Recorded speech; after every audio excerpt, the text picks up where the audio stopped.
Let's go to our panel in Jakarta. Dradjad Wibowo is a member of the opposition coalition's National Mandate Party. Shoeb Kagda is the founder of Indonesia's Economic Forum. Before that, he was a correspondent who had covered Indonesia for 20 years. And Greg Barton is a professor of global Islamic politics at Deakin University in Australia. He's in Jakarta to observe the election. Gentlemen, thanks for joining us. Shoeb, let me start with you. Who's better for Indonesia, Jokowi or General Prabowo? Who's better? I think they're both good. It really depends on their economic policies. And I think in terms of the implementation of their policies, they both have very good platforms. But I think in Indonesia, the real challenge has been implementation, which has not always gone according to plan. Dradjad, is that the reason why you don't want Jokowi, because implementation hasn't gone to plan? Yeah, that's part of the reasons. There are many other reasons, both strategic and economic reasons. What's the main economic reason? Well, we failed to reach the growth of 7% as promised by the president during the last elections. And it is very well accepted in Indonesia that the country needs a growth of 6 to 7% in order for us to be able to absorb the additional workforce. And without that, we will have a serious problem with unemployment. That's why it's very strange to see the official unemployment data fall down with a 5% growth. How can it be? And also for strategic reasons, there have been many concerns within some in the militaries and some also in the security officials about our closeness to China. Right. To some degree. Dradjad, you have those strategic and economic concerns. Despite all of that, the polls are saying that the people will go for Joko Widodo again. So obviously, it seems as if the vast majority of voters are still not convinced that there's anybody out there who's better than him. Well, let's see. That's what the pollsters said, but they have been incorrect in many cases before. They were wrong in 2017 during the governor election. They were also wrong in West Java and Central Java. And for sure, they were wrong about my parties in 2009, 2014. And so let's see how it goes on the 17th of April. Okay, I'd love to talk to a pollster as well because you're questioning their credibility. Greg Barton, something that's been central to this entire election is Indonesian Muslim identity or the Islamic identity of the majority of citizens. And both leading candidates have seemed to lean on so-called hardliners during the campaign or in the build-up to the election. Tell me what's behind that and what that means. Is it just pandering or is it a reflection of a certain strain in society? What's going on there, Greg? There is a certain anxiety about allowing hardliners to give any opportunity to them to wedge you or to bring you under pressure. So I think both candidates are wary of that. Both candidates as individuals tend towards a moderate position. Joko Widodo was stuck with a running mate, probably not of his choice because of the other parties not wanting the man that he wanted. He was stuck with an aged cleric who's head of the National Ulama Council, who has a track record of rather reactionary views. So that's been led in his saddlebag. It's made it hard for him, but it's also closed the door on the sort of campaign that was run against him in 2014. So swings around about. We're not dealing here with a contest between Islam or not Islam. Both candidates in that respect are moderate, but there is the case that Prabowo leans more to using the rhetoric and style of a strongman, and that has some people worried. Okay, so let me ask you, Shoeb. Prabowo was siding with those who helped bring down Ahok on blasphemy charges, right? And then we also have, as was mentioned by Greg, Jokowi's alliance with Ma'ruf. Give me the genesis of that. Tell me what's going on in Indonesian society that is happening, Shoeb.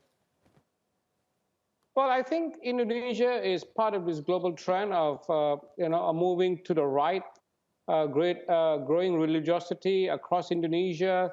I think more and more people, Muslims, especially young people, are feeling that the identity is very much tied in with their religion. And if you say Indonesian, Islam is a factor, it has to be a factor because 95% of Indonesians are Muslims. So it cannot not be a factor. I think one of the key things that many people are not paying attention to is that the rising millennial class within Indonesia, they're 40% of the electorate. There's 70 to 80 million Indonesians who are between 25 to 35. I think that is where the election will be determined because these people, while they may be religious, they also want a better future for themselves. They want jobs. Mr.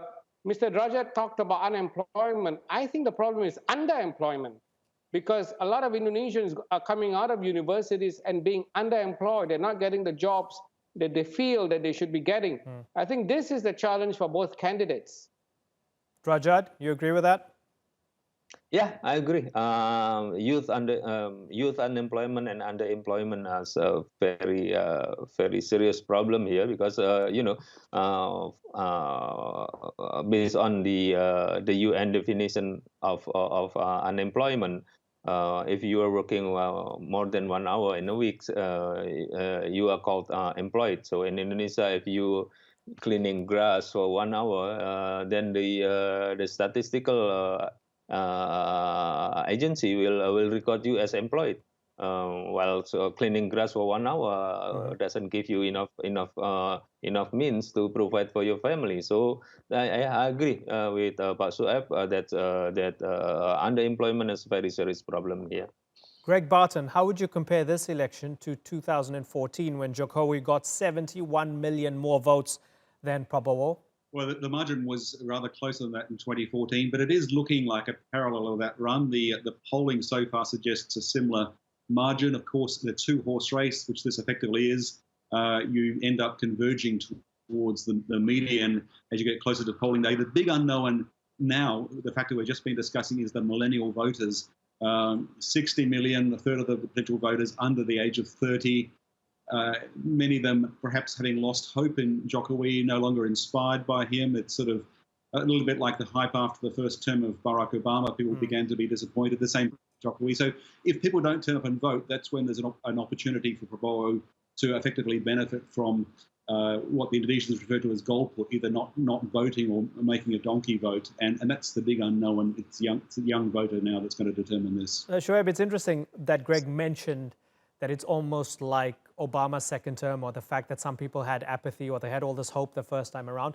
Is it a fair criticism that Jokowi became more and more like the military generals that he opposed when he was running for election the first time? Once he got his feet under the desk and into the job, he realized there's some pragmatic things that he has to do as leader? Well, I think absolutely right. Every leader promises during the election campaign and finds it very difficult to fulfill those promises when they're in office. I think with Jokowi, actually, if I may say so, the young people have actually been very disappointed with his selection of his vice president. That does not bode well for Indonesia going forward. As I said, these young people are looking for a future for themselves. They don't see the vice president under Jokowi as a role model for themselves or someone who understands their world. Today, the millennials, we live in a digital economy. This person does not have any idea what a digital economy looks like or what it should be. So this election, I think, is a watershed election because it really will determine how Indonesia moves forward in the next 5, 10, 15, 20 years. There is this talk about Indonesia becoming the 4th largest economy by 2045. That's not going to happen by itself. It needs to have visionary policies and implementation of policies that will take this country forward. Now, the question is, which candidate has that vision? And the millennials will only grow because the rate of production population in Indonesia is over 2. So the population will continue to grow. There's a 30-year window in terms of Indonesia leveraging on its demographic dividend. This is going to be a critical election. And Dradjad, a lot of these young voters are digital natives, and they've been consuming a lot of fake stuff. I hate using the term, but fake news. They've been consuming a lot of rubbish, a lot of lies, particularly directed at Jokowi. Tell me what's behind that. I don't know. For sure, it's not produced by our camps, and there have been suspicions both ways. Pak Jokowi's camp thought that it is from us. We thought that it is actually from them because the lies can be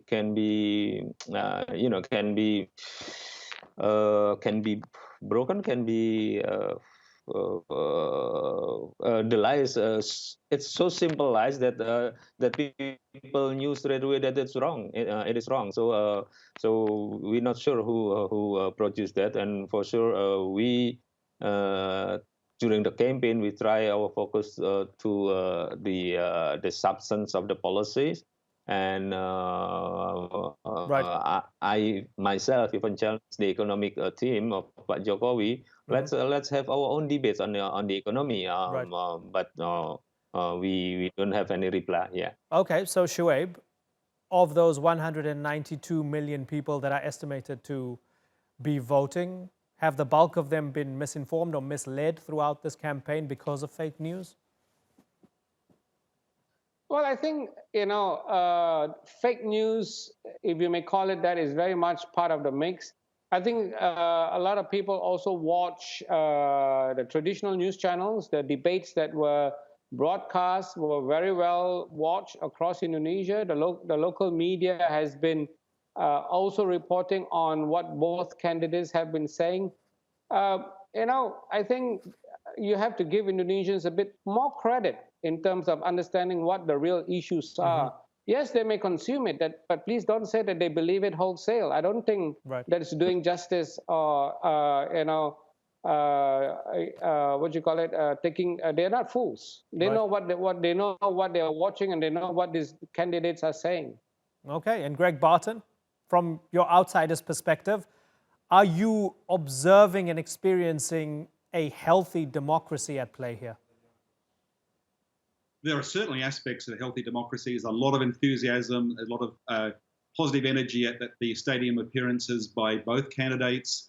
These 5 presidential debates have been very good. Many democracies could learn from that. But there was a black campaign directed towards Jokowi in 2014. We are seeing that repeated now. It's probably the case that most people won't believe those things. But at the same time, Jokowi is not a great speaker and Prabowo is a more effective communicator. So that may be the bigger difference. But I still think it comes down to whether millennial voters continue to be sufficiently inspired by Jokowi to turn out and vote, or whether they decide that there's not really much difference and they'll stay at home, in which case Prabowo would benefit. Okay, gentlemen, been really good to talk to all of you. I thank you for joining us here on the Newsmakers. Looking forward to talking to you once again on the show. Shoeb Kagda, Greg Barton and Dradjad Wibowo. All the best to you guys.